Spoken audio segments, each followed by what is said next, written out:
श्री गोपाळ कृष्ण भगवान की जय. निळा नंबर 298चा उर्वरित भाग.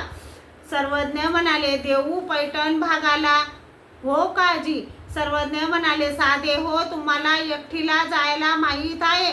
नाही जी, माहीत नाही. मग सर्वज्ञांनी पैठण पर्यंतची गावे सांगितली व विधी निषेध सांगितला. साधे हो, स्त्रिया सज्जन विजन व्हावे, कवाडाचा देवळी न बसावे, समय स्थानी न बेसावे, साधा संताचिये ओसरिये बिडार कीजे, गाऊनी गावा जावे, सवेळेची उठोनी मार्गी उभया राहीजे, सांगा तू पाहिजे, मागिले म्हणती पुढिले म्हणती मागिलाची, सेवेडाचा पारू दिस बोलाचिये, पाळीये भय नाही. मग साधा निघू लागली. त्यावेळी साधाने विचारले, जीजी सर्वज्ञान जवळून गेल्यावर तिकडे अजून कसे आचरण करावे? सर्वज्ञ म्हणाले, साधे ओ, देवडी निद्रा न कीजे, एका वेळी पिसी नुरेती, शिबना चिंचना आपुली मोडी, गावा बाहेरी झाडा तळी घालावी, गंगा तीरी असी जे,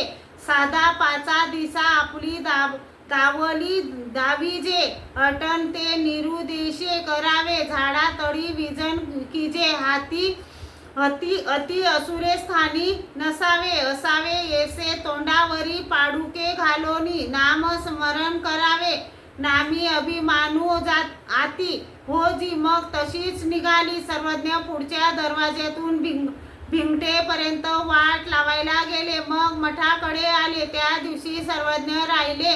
मग निघाले. श्री गोपाळ कृष्ण भगवान की जय.